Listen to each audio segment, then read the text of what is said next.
রাধে রাধে বন্ধুরা, তোমরা সবাই কেমন আছো? আশা করছি তোমরা সবাই ভালো আছো। তুমি দেখতে পাচ্ছ এদিকে হচ্ছে গরম জলের মধ্যে লেবু নিয়ে নিয়েছি, আমি আর দাদা খাবো। তারপরে এদিকে হচ্ছে চা হবে এক পাত্রে, আরেকটাতে হচ্ছে আমরা ওটস খাবো তাই। আর এদিকে হচ্ছে সকালে রান্নাবাড়ের জন্য এদিকে আলু কেটে নিলাম, বাবা মাছ এনেছে।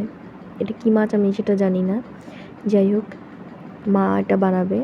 তো মা তারপরে ছাদ থেকে টমেটো নিয়ে এসলো, আমাদের গাছে টমেটো হয়েছিল।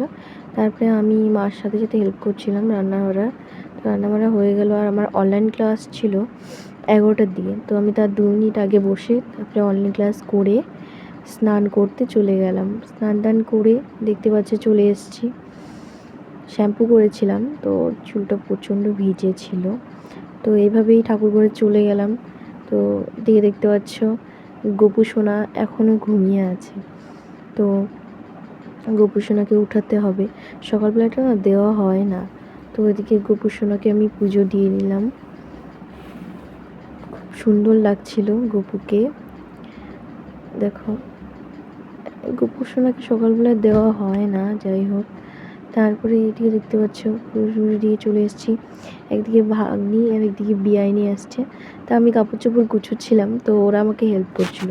তারপরে খেয়ে দিয়ে কিছুক্ষণ রেস্ট নিয়ে তারপরে একটু গিয়েছিলাম দোকানে পাউরুটি নেওয়ার জন্য। পাউরুটি নিয়ে বাড়িতে এসে দেখি জেঠু আর দাদা হারমোনি বাজাচ্ছে।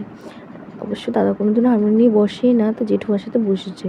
তারপরে একটু এক্সপেরিমেন্ট করলাম, এগুলো বানিয়ে দেখলাম কেমন লাগে। দাদা বলছিল ভালোই হয়েছে, যাই হোক। তারপরে দাদার বান্ধবীর বাড়িতে পুজো ছিল, রাধা কৃষ্ণের পুজো, তো ওখানে যাওয়ার জন্য রেডি হয়ে গেছি। তাই দেখতে পাচ্ছি চলে এসেছি। এ দেখো ওদের ঠাকুর ঘরটা কি সুন্দর। প্রসাদ খেয়ে চলে এসেছি যে দাদা, আর ওইদিকে দেখো আমাদের বাড়ির আরেক সদস্য ঘুমাচ্ছে। তো এখানেই ব্লগ শেষ করছি, বাই বাই।